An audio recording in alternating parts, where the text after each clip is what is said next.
entre aspas, essa responsabilidade de ser pela primeira vez exposta aquelas que foram as obras restauradas, e só agora é que elas vão voltar aos lugares originários, ou aqueles onde se encontravam previamente e que podem ser vistos depois na visita, quase todos podem ser vistos na visita geral que se faz ao seminário.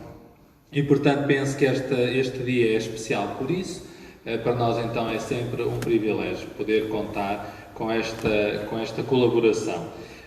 Ao Dr. Paulo Gouveia, também o interesse desde a primeira hora e o saber. Fizemos também aqui no ano passado, se recordam, uma espécie de oficina pública neste mesmo contexto, com muito proveito. E portanto, nos alunos, o Hugo Dames será o rosto de muitas outras vozes, e depois ficaremos seguramente com a sabedoria da doutora Lourdes Craveiro, que também nos traz não só a sua experiência, mas o seu saber e sobretudo esta missão, porque isto é sempre uma missão, estar à frente do museu é uma missão que é um privilégio, mas é uma grande missão. Por isso, dessa missão também gostamos de aprender e queremos contar com a sua sabedoria. E a mim resta-me programar e esperar novas parcerias, nomeadamente com o SEART. Cá estaremos, se for útil para todos, para nós seguramente que é, e não nos iremos inibir de poder daqui a um ano estarmos convosco a fazer outra parceria ou a concretizar outra iniciativa. Por isso que estas parcerias sejam felizes e sejam profícuas e contínuas.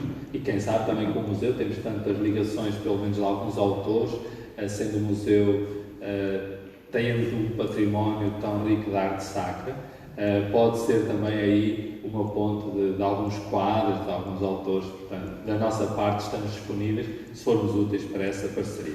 Então, uma boa tarde a todos e vamos ouvir aquilo que interessa e aqueles que importam.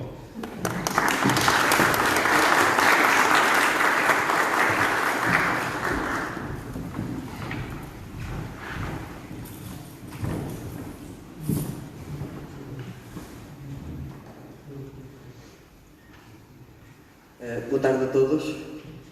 Eu confesso que me custa imenso contrariar a Igreja na pessoa do Sr. Padre Nuno Santos, mas não posso deixar de o fazer quando foi aqui divulgada a minha sabedoria. E não é nada disso que eu tenho neste momento para oferecer. Aquilo que tenho para compartilhar convosco é tão só o testemunho de uma experiência que tenho vindo a acompanhar desde abril, sensivelmente. Toda esta experiência tem uma história que, enfim, pode ser balizada a partir de abril, e é exatamente a experiência de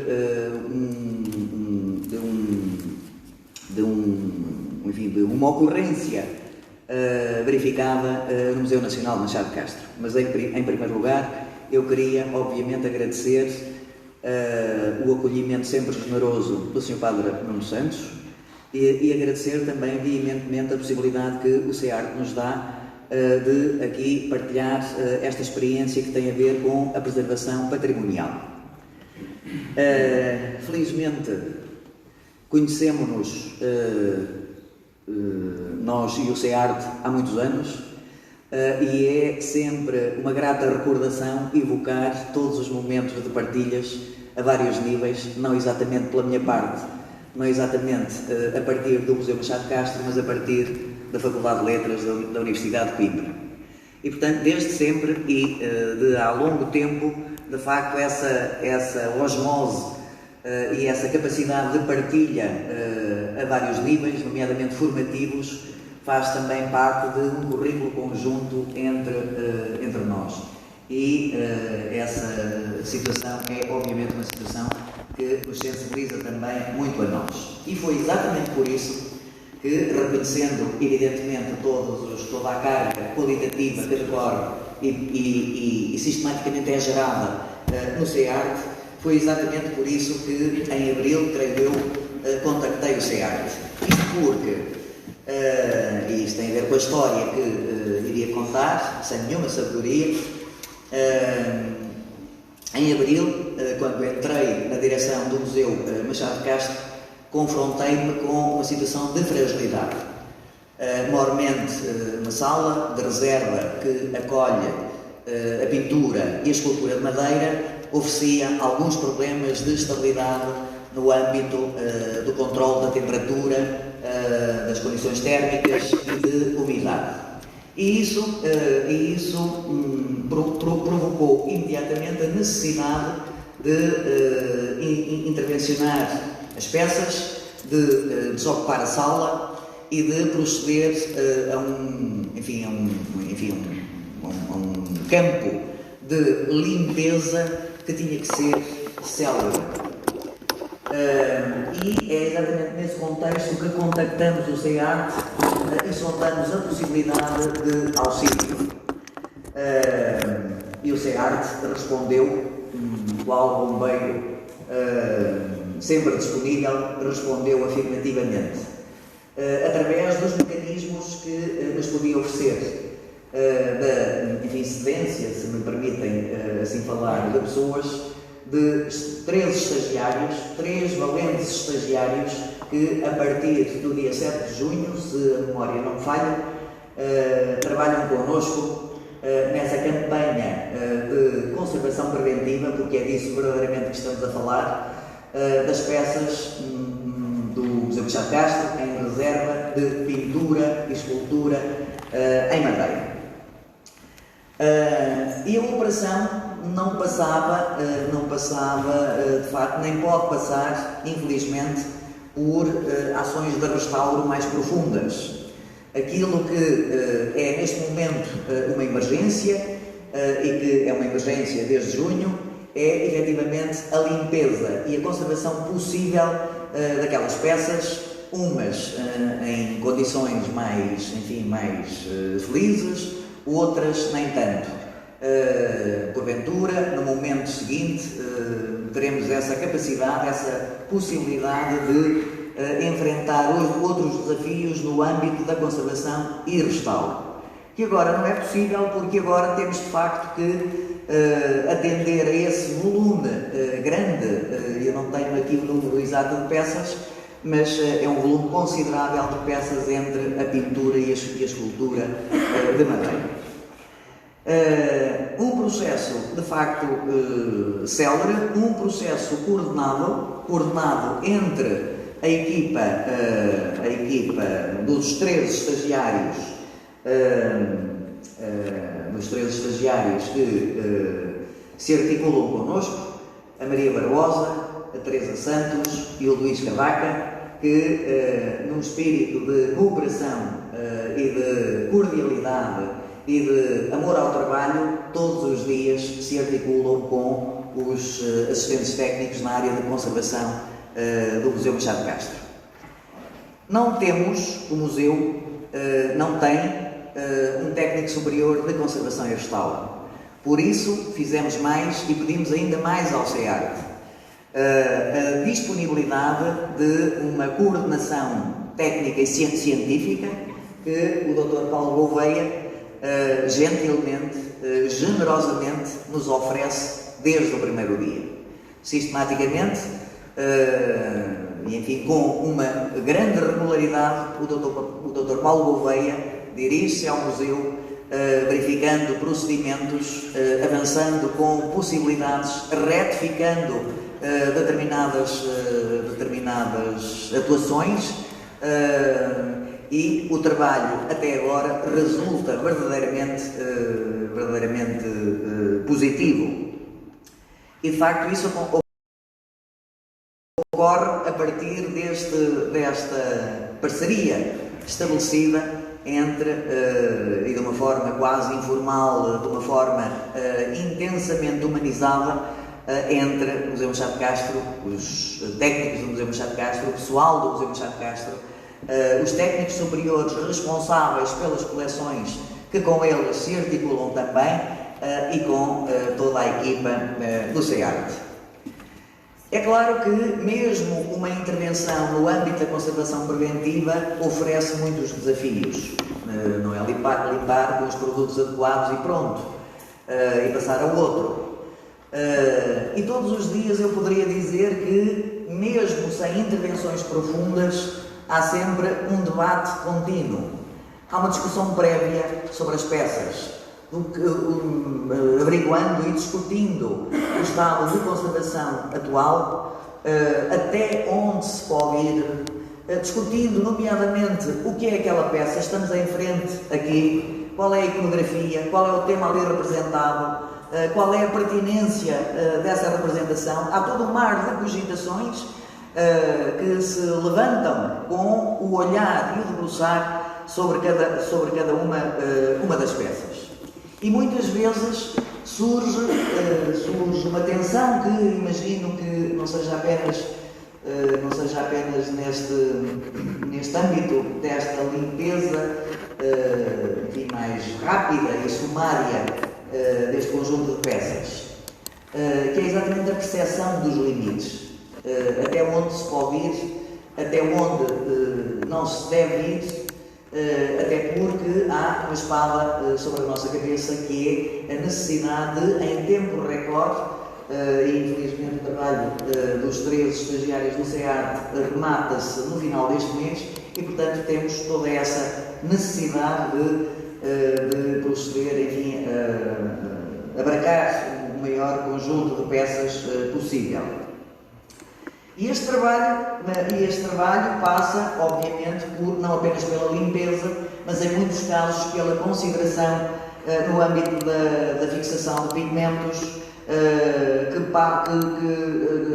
podem abarcar, por exemplo, limpeza e tratamento de materiais oxidados, de metais oxidados, não é? Que se conjugam tantas e tantas vezes com a pintura ou com a escultura em madeira, e na realidade aquilo que é possível é, digamos, uma etapa na conservação, na conservação e restauro. É aquilo que é possível neste momento, não é aquilo que nós gostaríamos que fosse, e porventura almejamos mesmo que o CEART continue e outras tantas instituições continuem sempre nesta abertura e nesta consciência patrimonial que nos une a todos, porque se não fosse verdadeiramente essa consciência patrimonial, cada um recolhia-se no seu próprio casulo e todas estas ações seriam muito mais difíceis. Qual é verdadeiramente a importância desta ação que decorre no Museu Nacional da Chá de Cástor? A muitos níveis. Não apenas pela estabilização de cada uma das peças de pintura ou escultura em risco. É uma ida ao hospital, como nós próprios, para estabilizar aquilo que é possível no momento. Mas cada intervenção em que se olha agudamente para cada uma das peças dá direito, de facto, a um conjunto de cogitações que poderão ir muito mais longe. E não há dúvida que aquilo que se constrói ao mesmo tempo é um conhecimento mais ou menos intenso sobre cada uma das peças, com a possibilidade de conferir outra inteligibilidade a cada uma das peças. Muitas vezes originando também a procura de fragmentos que estão dispersos, e tenta-se a reconstituição de um puzzle. E os três são testemunhas de que os três, enfim, a Maria, a Teresa e o Luís são testemunhas de que, de facto, já aconteceu aquilo que verdadeiramente não tinha acontecido até agora, ou seja, encontram-se em lugares mais ou menos inusitados ou nem tanto, porque nós sabemos onde é que os fragmentos estão depositados, mas nunca tinha sido feito esse exercício de uma reconstituição de um puzzle que por vezes anda disperso. Evidentemente sempre numa intervenção reversível. Nada é irreversível, e isso é uma espécie de dogma ao qual todos nós nos submetemos. Depois, por outro lado, não é apenas esse enriquecimento sobre o conhecimento das peças que, evidentemente, reverte para uma outra consistência em termos do inventário, do próprio inventário, não é? Enriquecido com toda uma série de elementos que são absolutamente vitais para o presente, mas sobretudo para o futuro. É para isso que servem os inventários, é para, de alguma forma, informar e prevenir o futuro. E tudo isto tem a ver também com tantas outras áreas, como a articulação com os públicos, a divulgação de todo este processo, que é importantíssimo para construir consciência, não é? E é nesse processo que estamos todos muitíssimo empenhados. E aliás começámos por fazer esse mesmo ensaio quando pretendemos dar visibilidade a todo este processo, exatamente numa área pública, enfim, ou semi-pública, digamos assim, porque tinha uma grade entre a Rua Ferreira Borges, não é nada Ferreira Borges, Borges Carneiro, a Rua Borges Carneiro, chamada Rua das Cobras, a Rua Borges Carneiro e o pátio onde essa intervenção decorria, o pátio da Fonte Romana, como é vulgarmente designado, e era aí, ao ar livre, com o público a passar a 3 metros e podendo observar toda essa operação de limpeza a 3 metros e muitas vezes estabelecendo diálogo com perguntas, com questões aos técnicos que estão a trabalhar nessa operação, entrando, abrimos a porta do gradeamento e as pessoas entram e tomam contacto e apercebem-se da importância de todo este processo gigantesco. É claro que essa boa intenção acabou por ficar morada com as recentes obras que a Câmara Municipal de Coimbra efetua e que se prolongarão, tanto quanto sabemos, até finais de novembro. Portanto, a rua está mais ou menos interdita e não é, obviamente, acessível nem interessante circular naquela rua e, portanto, essa visibilidade pretendida acabou por se perder. De qualquer forma, ainda existem, enfim, tudo isto tem potenciais imensos, não é? Desde logo a partir do momento em que, com outra capacidade de reanálise de cada uma destas peças e de todas elas, nós temos essa capacidade de organizar o acervo, organizar temas, pensar todas aquelas peças que foram intervencionadas, que estão agora muito mais, enfim, com uma visibilidade agora robustecida, e podemos organizar, fazer um exercício de organização de vários circuitos expositivos de peças que, porventura, sem esta intervenção, nunca veriam, digamos assim, a luz do dia. Portanto, há todo um conjunto de possibilidades que se abrem neste momento, que fazem com que realmente a conclusão seja sempre a mesma. Esta era uma intervenção necessária e ela só ocorre porque, de facto, o SEART percebeu, compreendeu, em primeiro lugar, as nossas dificuldades e articulou-se connosco nessa tentativa de construção de uma consciência patrimonial que verdadeiramente aqui nos une.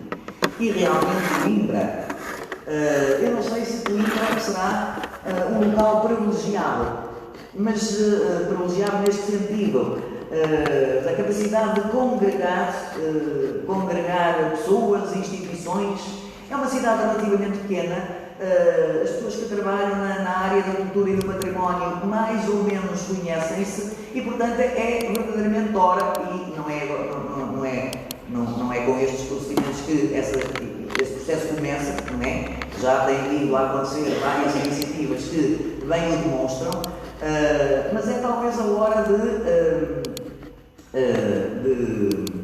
reforçarmos toda essa cooperação que é importantíssima para todos nós dentro da área da cultura e da cultura patrimonial.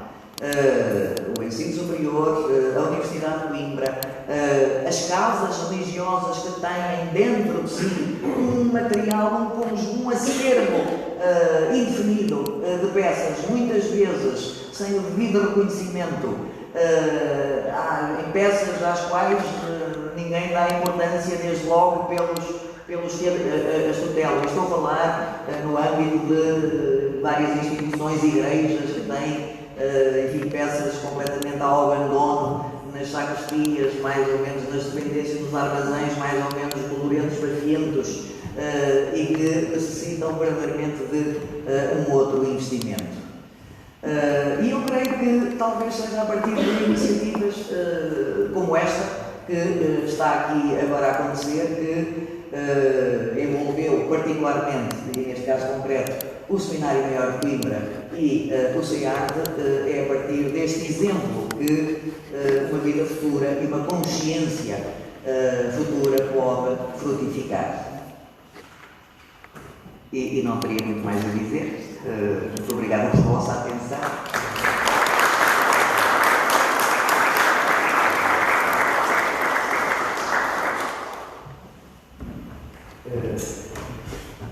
O Dr. Paulo Bueno não precisa da apresentação, qualquer apresentação, e portanto.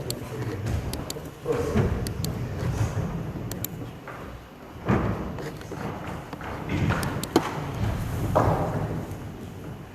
Boa tarde a todos e a todas. Eu sou então Paulo Gouveia, estou aqui na qualidade de formador e como coordenador científico de conservação da arte sacra área de madeiras do CERT.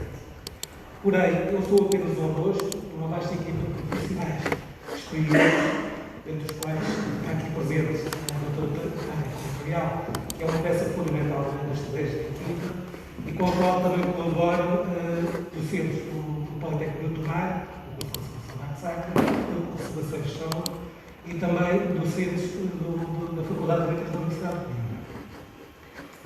Falando sobre o CEART ao longo dos anos tem desenvolvido estratégias de colaboração com diferentes instituições que lhe permitem o acesso às obras de arte que depois são devidamente estudadas e intervencionadas no âmbito do curso. Falando concretamente, este ano, uma dessas parcerias foi com o Seminário Maior, que depositou a nós confiança para intervencionar um conjunto de peças que estão aí à vista de todos. Falando concretamente sobre a intervenção, tudo isto se inicia com um estudo rigoroso, metodológico e pluridisciplinar de cada uma das peças, no sentido de percebermos e compreendermos a realidade de cada uma das peças, das suas múltiplas vertentes. Falamos concretamente no estudo dos materiais que compõem as obras, perceber também algumas das características histórico-artísticas de cada uma das obras, também perceber os danos que elas sofreram, a extensão desses danos, também tentar perceber quais são as causas de alteração que promoveram esses danos, e tudo isto, com todo este conhecimento, em conjunto com o conhecimento que nós temos sobre o destino que se vai dar a cada uma das peças, delinearmos as estratégias de intervenção que achamos mais adequadas a cada uma das obras. Nesse sentido, foi fundamental a mobilização da vertente conservativa, com respeito pelo original das obras. Também estabelecemos um conjunto de procedimentos que achamos que são os mais conscienciosos e os mais adequados para cada uma das etapas da intervenção. Nesse sentido, utilizamos materiais físico e quimicamente compatíveis com os originais, materiais reversíveis, isto no sentido de não portarmos aqui com a possibilidade de futuras intervenções, pode haver necessidade de acontecer. Também estabelecemos todo este projeto metodológico com base nos princípios da conservação e gestão, princípios de intervenção mínima, no sentido de desenvolvermos um conjunto de procedimentos, o mínimo indispensável para a correta valorização de cada um dos bens. E se nós olharmos para este conjunto, nós vamos ver que temos aqui duas estratégias bem presentes. Temos aqui duas peças que estão mais junto à parede, em que, face às suas condições atuais, e também por se tratar de peças que futuramente vão ter função museológica, desenvolvemos estratégias mais no domínio da conservação. Ou seja, desenvolvemos processos de estabilização dos processos de alteração, que envolver desinfestação, eventualmente consolidação de madeiras, depois também revisão estrutural e a limpeza e aplicação de uma camada de proteção. Porém, as outras 4 peças que estamos a falar sobre os crucifixos, verificamos que elas ainda têm função litúrgica, ou seja, impunha-se uma atitude muito mais profunda do ponto de vista da intervenção. Nesse sentido, de forma estudada e sustentada, desenvolvemos estudos do ponto de vista de avaliação de linhas de continuidade, princípios de simetria, estudos comparativos com obras de tipologia semelhante que nos permitiram sustentar todas as intervenções de reposição dos valores artísticos que as obras tinham originalmente.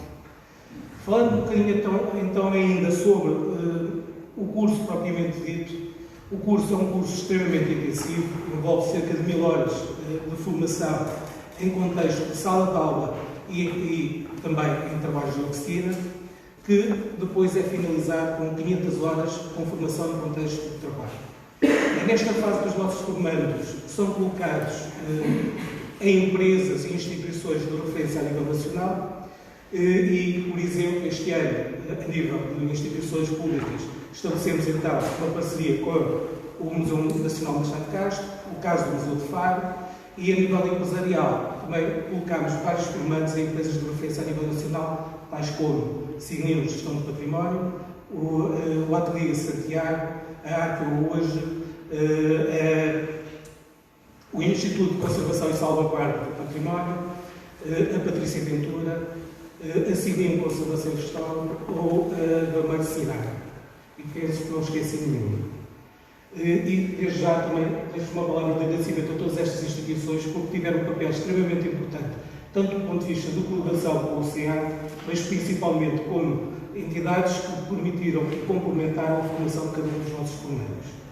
Ainda falando sobre o curso de Conservação e Gestão desenvolvido pelo CEAD, posso dizer que se trata de um curso extremamente exigente, mas extremamente aliciante. E que, em termos de resultados, posso dizer que tem taxas de empregabilidade da ordem dos 90%. Este aspecto pode não significar muito, mas, na minha opinião, significa 3 aspectos. Primeiro, a qualidade formativa desenvolvida no CEAD. Segundo, o papel cada vez mais importante que o CEAD desenvolve como entidade formadora de conservadores e restauradores a nível nacional. E terceiro, acho que é um importante indicador de oportunidade de futuro para aquelas pessoas que estejam interessadas na área. Por fim, só quero dizer mais uma coisa, que é isto, eu estou aqui a representar um grupo bastante vasto de pessoas que estão envolvidas no processo de intervenção de cada uma destas peças, em que o papel dos formadores é importante, mas o papel mais importante vai para a qualidade dos nossos formandos. Obrigado a todos.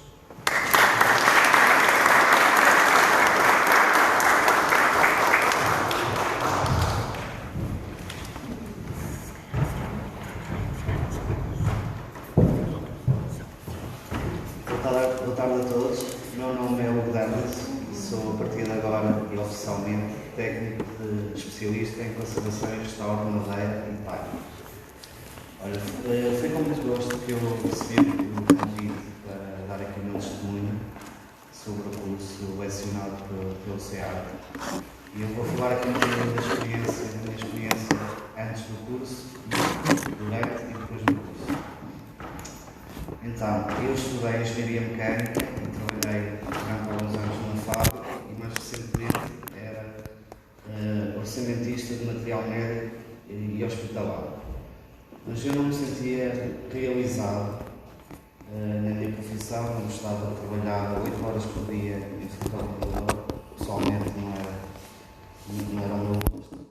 E um dia, a desabafar isso com uma pessoa amiga, ela disse: olha, porquê é que não te inscreves, já que tu gostas de arte e gostas de pintura, gostas de pintar, porquê é que não te inscreves no curso do CEAD, técnico de restauro? Eu comecei a pensar e pensei, bem, eu tenho um ordenado, como é que me vou inscrever num curso durante 1000 horas, mais 500 horas de formação? Mas depois já eu disse, mas esse é um curso com financiamento, não ficas, não sabe nada, digamos assim. Então eu fiquei entusiasmado, cheguei a casa, informei-me e decidi então inscrever-me no curso. Quero já dizer que o curso foi de encontrar as minhas expectativas, tendo até superado, porque eu encontrei pessoas muito competentes, quer da parte da escola, da direção do CEAD, professores também muito competentes, com muito conhecimento na área, e pronto, uma componente prática também muito intensiva e muito importante.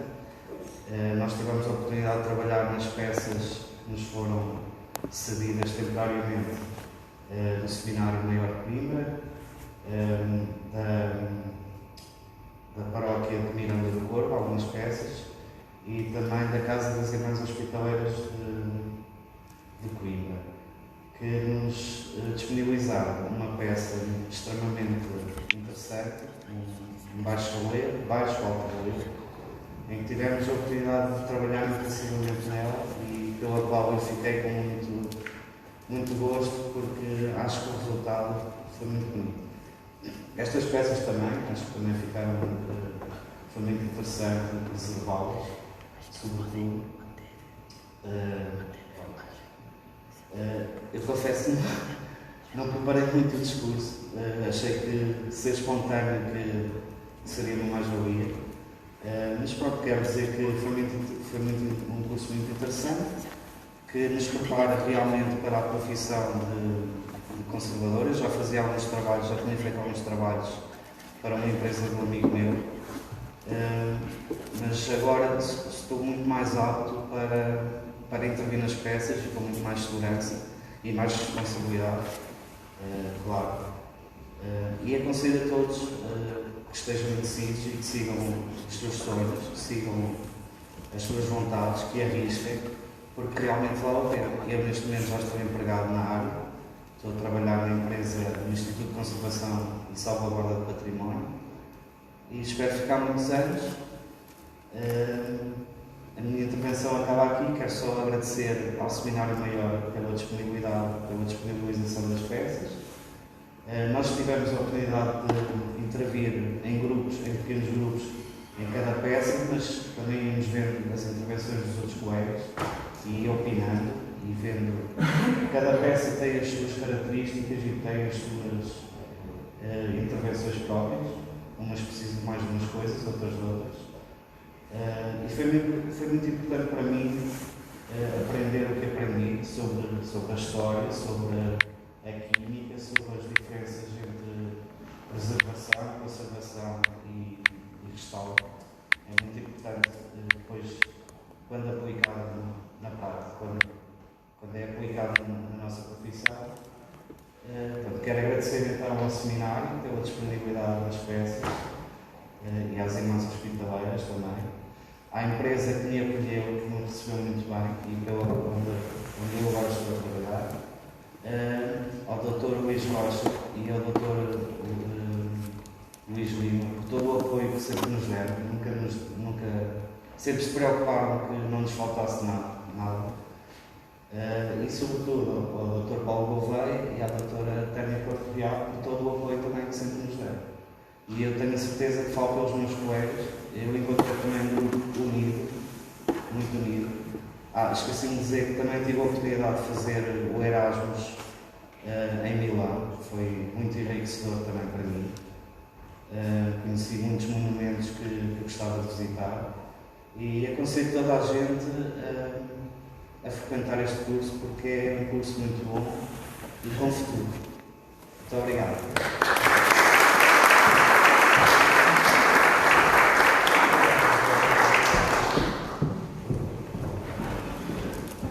Então, depois dessas palavras todas, obviamente, quem é responsável por uma instituição como eu, que lidera uma equipa extraordinária, tem que estar de coração cheio.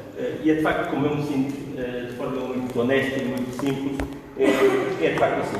Nós vamos agora entregar, não ainda o certificado de uso e o diploma do curso, porque em face de Covid algumas pessoas ainda não conseguiram terminar, só no final deste mês, mas vamos entregar uma declaração em que atesta como de facto participaram do curso. Eu queria, neste momento, de facto, enaltecer aquilo que já foi pedido várias vezes. Este foi um curso que iniciou a 6 de julho, se não estou em erro, de 2020. Este foi um curso que, digamos, atravessou toda a fase de pandemia.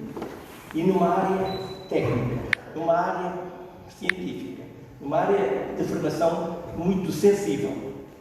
Só mesmo a motivação, a força, o empenhamento, digamos, o querer de todos vós foram e que são formantes do curso.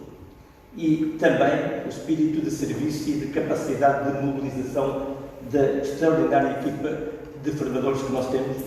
É que só com isto é que foi possível levar de facto o curso ao fim, com todos estes resultados e com todos estes êxitos.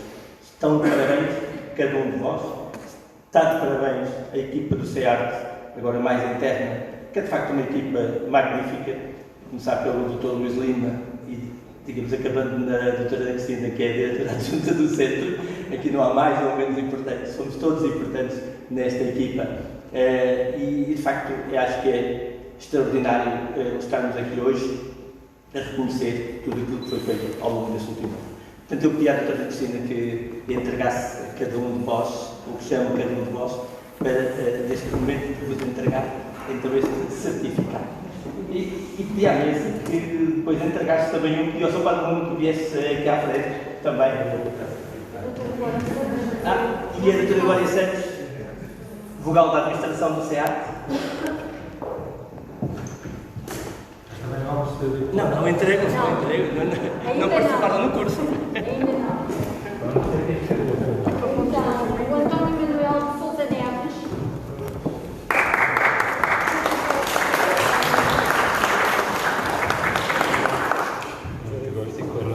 O Bento Duarte Loureiro da Costa.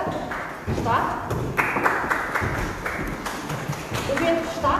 O Bento, por razões pessoais, Não pode estar. Pronto. Ok. Não, fica aqui. Fica aqui guardado. Então, Francisco José Ribeiro Muniz.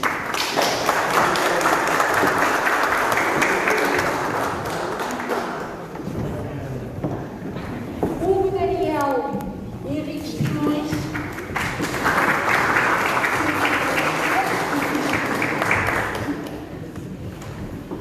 Hilda da Conceição Fulgado. A Hilda não está? Ok. Isis Alexandre está?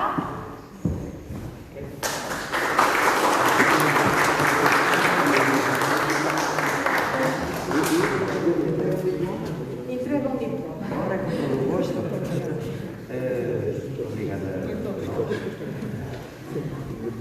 João Miguel Filipe.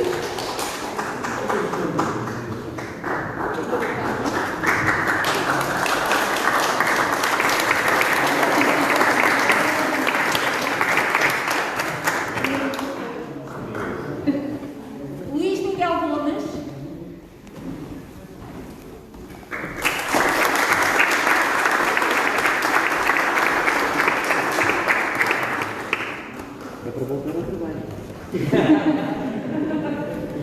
Maria Barbosa Varela Ronaldo.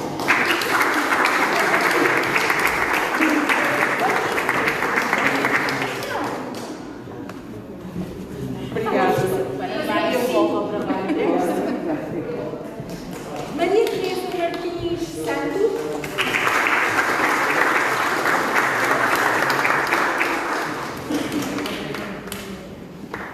Eu acho que o Dr. Luís Miguel pode Alonso entregar Campos, o. Dr. Luís Lima.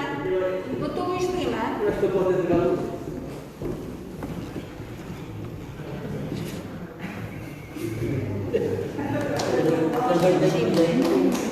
Nós corrigimos no final. Olha, leve depois corrigimos, está bem? Não, não é para si, que o senhor não merece. Miguel. Miguel.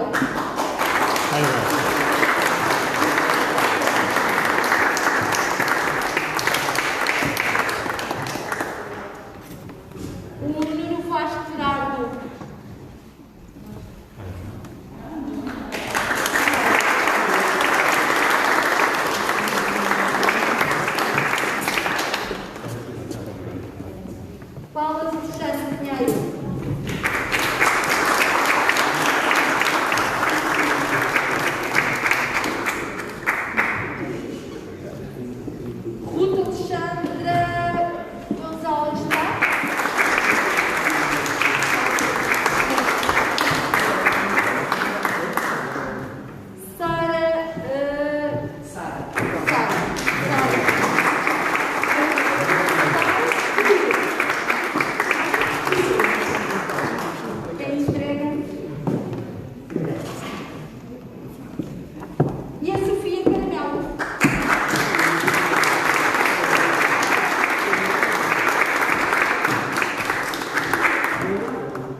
descrição da intervenção feita em cada uma das peças. Se quiserem chegar mais à frente, eu sei que não dá para estarmos muito juntos, senão ou vem do sítio onde estão.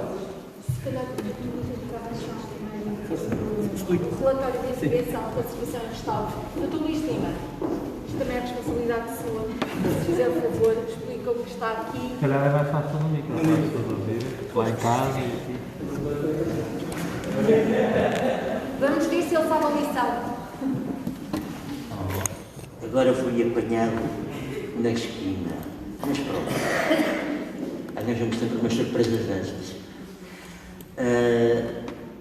Nós, no SEART, quando temos peças que nos são emprestadas para intervenção durante as ações de formação, para além de todo o cuidado que temos com as peças, nesse aspecto temos um corpo docente que faz questão de não colocar em risco qualquer tipo de intervenção, qualquer tipo de peça. E outro cuidado que é de, sempre que entregamos as peças todas intervencionadas, entregar ao proprietário destas peças um relatório sobre a intervenção das peças. Ou seja, é um relatório onde é explicado tudo o que foi feito, porque é que foi feito e como foi feito. Há também neste relatório uma componente final com alguns conselhos para o proprietário, para a preservação das peças e para a manutenção das peças após a intervenção. Isto é feito com todas as peças que nós intervencionamos e aqui vamos entregar também ao Sr. Padre Nuno, na qualidade de reitor do Seminário Maior de Coimbra, este relatório de intervenção nas peças que pertencem ao Seminário de Coimbra.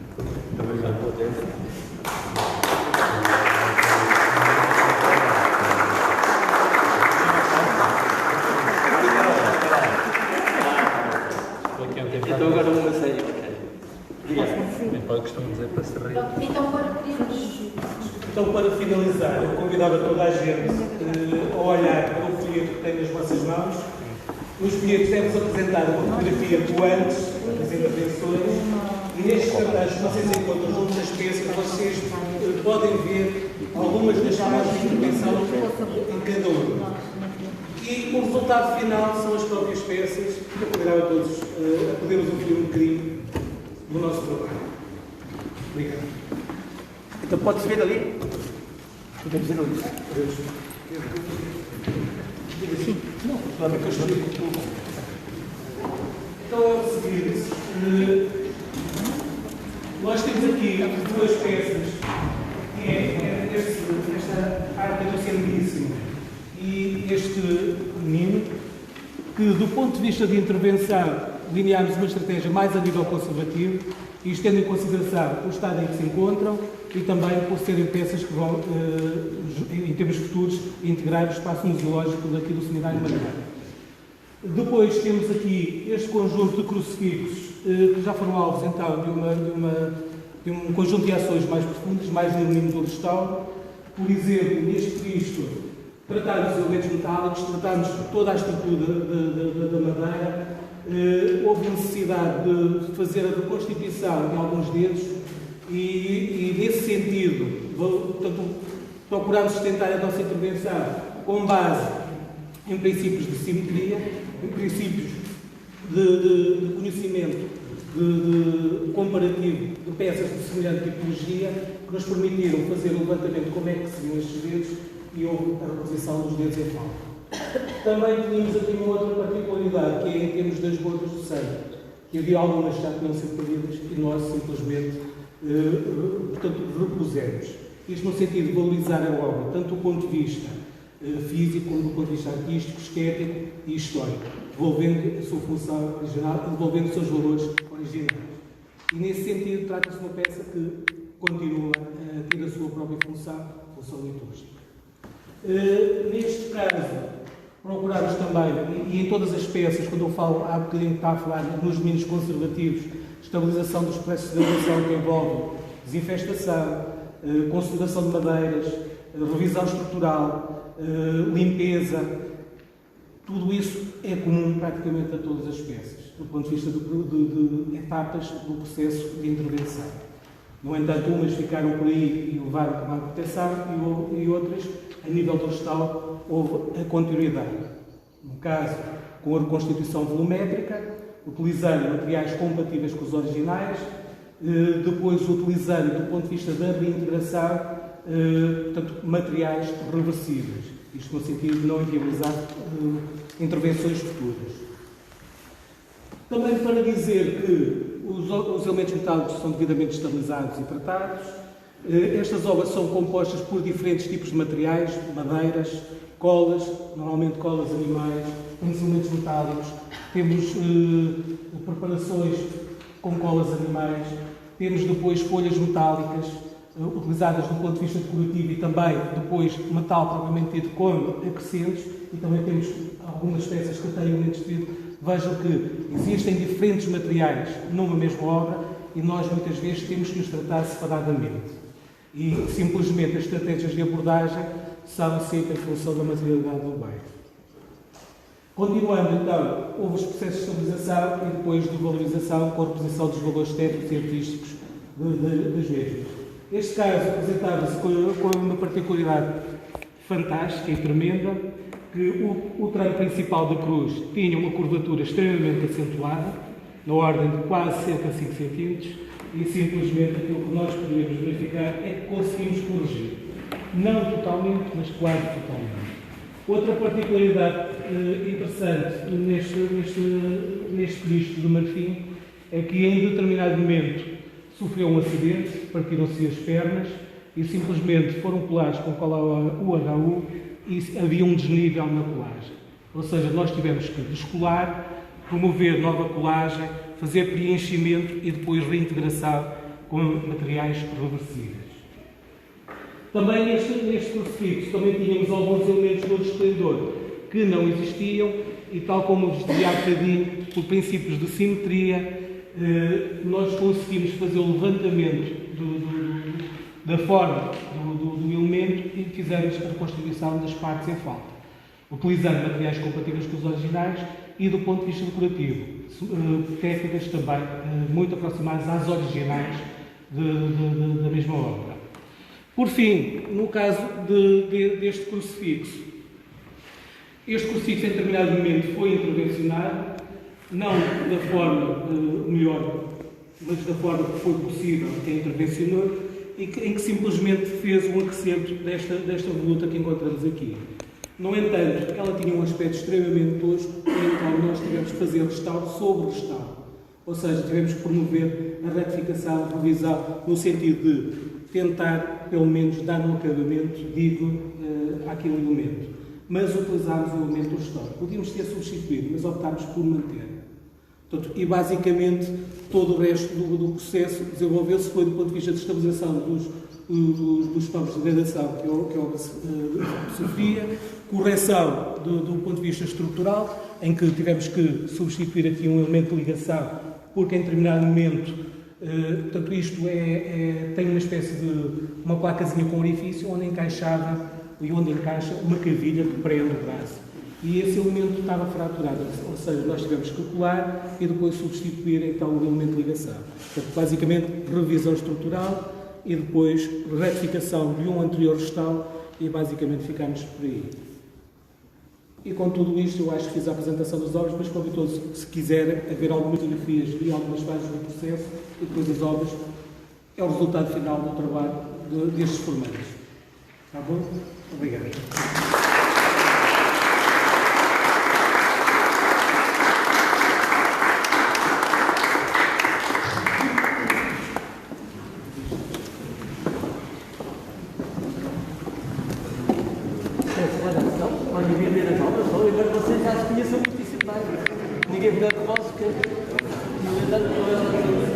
Já temos saudades.